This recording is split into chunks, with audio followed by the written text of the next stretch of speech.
Hello दोस्तों, मैं DK sir में आपका स्वागत है। जैसे कि आज अपन देखने वाले हैं अपने पास सीजीएल 2023 के मोस्ट इम्पोर्टेंट जीके जीएस की क्लास नंबर 33 में टोटल कुल मिलाकर अपने पास 36 शिफ्ट है, जिसमें से 1 से 32 तक की शेयर शिफ्टों का हमने सॉल्यूशन अच्छे से करा दिया है। जिस बच्चे नहीं देखा है वो हमारे चैनल पे जाए और प्लेलिस्ट देखे। क्या देखे? प्लेलिस्ट में देखिए 1 से 32 तक की वीडियो आपको आसानी से मिल जाएगी और आप इनका आसानी से रिवीजन कर सकते हैं। जो भी चैनल पे नए आए हैं, चैनल को लाइक करें, कमेंट करें, शेयर करें और सब्सक्राइब अवश्य करें। ठीक है? न्यू ईयर से आपके लिए एक अच्छा सा गिफ्ट आएगा, उसकी हम तैयारी में कर रहे हैं। तो मैं चाहूंगा कि आप चैनल को अभी सब्सक्राइब करके रख लें ताकि वो गिफ्ट आपको मिल जाए। तो आइए दोस्तों, आज का पहला क्वेश्चन आपकी स्क्रीन पे है। फर्स्ट क्वेश्चन इज, निम्नलिखित में से किस संस्था ने 1982 ईस्वी में राष्ट्रीय स्तर पर किसानों के लिए ऋण सुविधा को सुव्यवस्थित करने के लिए की गई? तो वो थी नाबार्ड। क्या थी? नाबार्ड ने ही किया था ये काम है, किसानों को एक ऋण दिया जाए। नेशनल बैंक ऑफ एग्रीकल्चर ऐसा कुछ नाम है इसका। ठीक है, नाबार्ड। ध्यान रखना आपको, ये किसानों को ऋण देने की सुविधा पर काम आता है।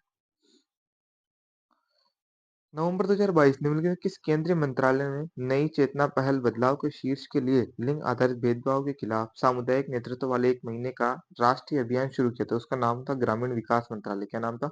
ग्रामीण विकास मंत्रालय। ये भी आपको ध्यान रखना है। नेक्स्ट क्वेश्चन पे चलते हैं अपन।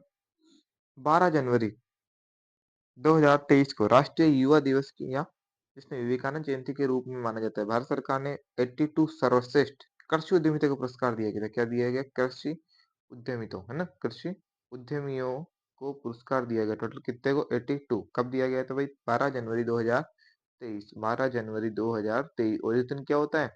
राष्ट्रीय युवा दिवस। असम में बिहू, पहला तो ये हो गया। असम में कौन सा त्योहार? बिहू उत्सव। कितने उत्सव वर्ष में कितनी बार? तो वर्ष में मनाया जाता है ये 3 बार। कितनी बार मनाया जाता है? वर्ष में 3 बार मनाया जाता है असम का बिहू का त्योहार।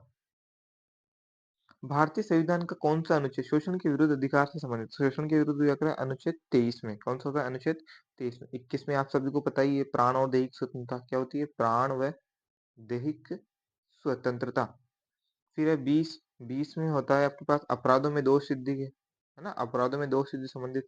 और 22 में होता है आपके पास कुछ दशाओं में गिरफ्तारी पर रोक। कुछ दशाओं में गिरफ्तारी पर रोक के लिए भी अनुच्छेद 22 का उपयोग किया जाता है। ये सारे के सारे अनुच्छेद आप आसानी से देख सकते हो, सभी को याद भी होंगे।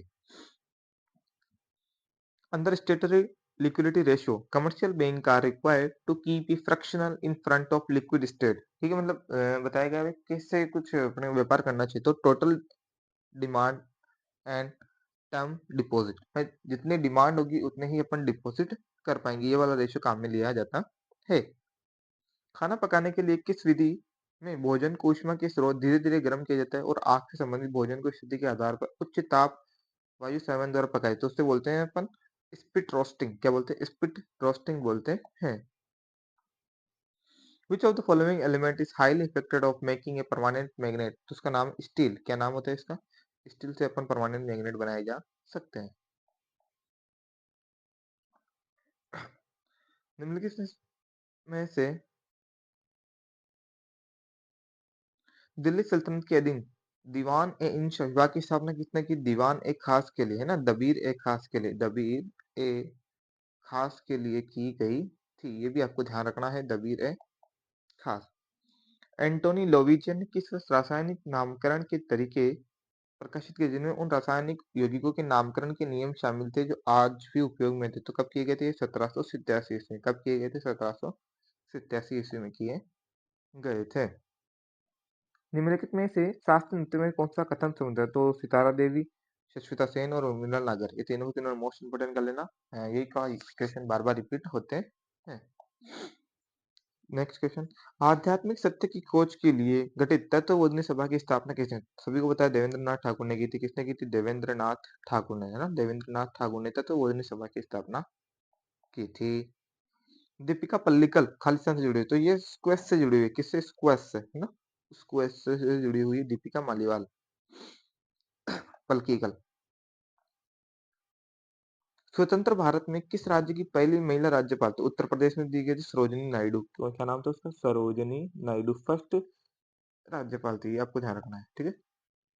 निम्नलिखित में से किस अधिनियम में भारत के केंद्र से प्रदेश में विधायिका की शुरुआत की गई? तो भारत सरकार अधिनियम 1919 1919 के अंदर किए गए थे। जो भी ऐसे कुछ अच्छे काम किए गए वो सारे के सारे 1919 में किए गए थे। भोरताल नृत्य किससे प्रसिद्ध? तो भोरताल नृत्य आप सभी को पता है असम में। भोरताल नृत्य कहाँ का है? कि असम का नृत्य है ये भी आपको ध्यान रखना है। उस विकल्प की पहचान कीजिए जिसने 2011 की जनगणना के अनुसार राज्य की साक्षरता दर को अवरोही क्रम में व्यवस्थित किया है। अवरोही मतलब बड़े से छोटे की, तो सबसे ज्यादा किसकी थी? सर केरल की। केरल के बाद अपने पास हिमाचल प्रदेश, और हिमाचल प्रदेश के बाद सबसे कम किसकी हो जाएगी? हरियाणा की। किसकी हो जाएगी? हरियाणा की हो जाएगी साक्षरता दर। सबसे कम पढ़े लिखे हरियाणा में, सबसे ज्यादा केरल, बीच में कौन आ गया? हिमाचल। तो एबीसी इज राइट आंसर। भारतीय राष्ट्रीय राजमार्ग प्राधिकरण एनएचएआई का ने अपना आरंभ किस वर्ष किया था? तो कब किया गया? 1995 में। कब किया गया था भाई? 1995 में किया गया था। 7 जून 2023 को राष्ट्र संत तुकडोजी महाराज नागपुर विश्वविद्यालय में 108वीं भारतीय विज्ञान कांग्रेस का समापन निम्नलिखित में से doctor C V Raman birth centenary award जीता गया। प्रोफेसर एस आर निरंजन, क्या नाम था उनका? Professor S R Niranjan. Professor S R Niranjan, ठीक है जी? ये अब आपको ध्यान रखना है। निम्नलिखित में से किस जंतु के सिर वृक्ष और उदर में विभाजित होता है? तो उसका नाम ऑर्थोपोडा। क्या नाम है उसका? ऑर्थो का पोडा। ऑर्थोपोडा के अंदर सिर, धड़ और वक्ष के रूप में विभाजित किया जा सकता है। आकार सबसे बड़े से सबको पता है। सबसे पहले आता है प्रशांत महासागर, फिर अटलांटिक, फिर हिंद महासागर और फिर आर्कटिक। ये भी आपको ध्यान रखना है। प्रशांत महासागर, अटलांटिक महासागर, हिंद महासागर और अंटार्कटिक महासागर, ठीक। नेक्स्ट चलते हैं जी भाई। हिंदुस्तान गायक सॉरी पंडित एम वेंकटेश कुमार 2022 में किस पुरस्कार सम्मानित थे? तो उसका नाम था कालिदास सम्मान पुरस्कार। क्या नाम था? कालिदास सम्मान पुरस्कार। कौन? एम वेंकटेश कुमार 2022 में। आईसीसी पुरुष टी20 विश्व कप की मेजबानी किसने की थी? तो ऑस्ट्रेलिया। विजेता कौन था जी भाई? ऑस्ट्रेलिया था विजेता, है ना? ऑस्ट्रेलिया था विजेता। ये भी आपको ध्यान रखना है, ऑस्ट्रेलिया। काल बैसाखी में शाम के समय आने वाले एक भयानक तूफान, उसको बोलते हैं बंगाल और असम। बंगाल व असम, है ना? बंगाल और असम में चार वेदों में से किसमें बुरी आत्माओं और बीमारी से बचने के लिए जादू मंत्र? तो सात से जादू मंत्र किसमें आएगा? अथर्ववेद में। किसमें आएगा? अथर्ववेद में आता है जादू मंत्र। आज के क्वेश्चन अपने समाप्त हुए। जो भी मेरे चैनल पे नया है, चैनल को एक बार फिर से कर रहा हूँ, लाइक करे, कमेंट करे, शेयर करे और सब्सक्राइब अवश्य करे।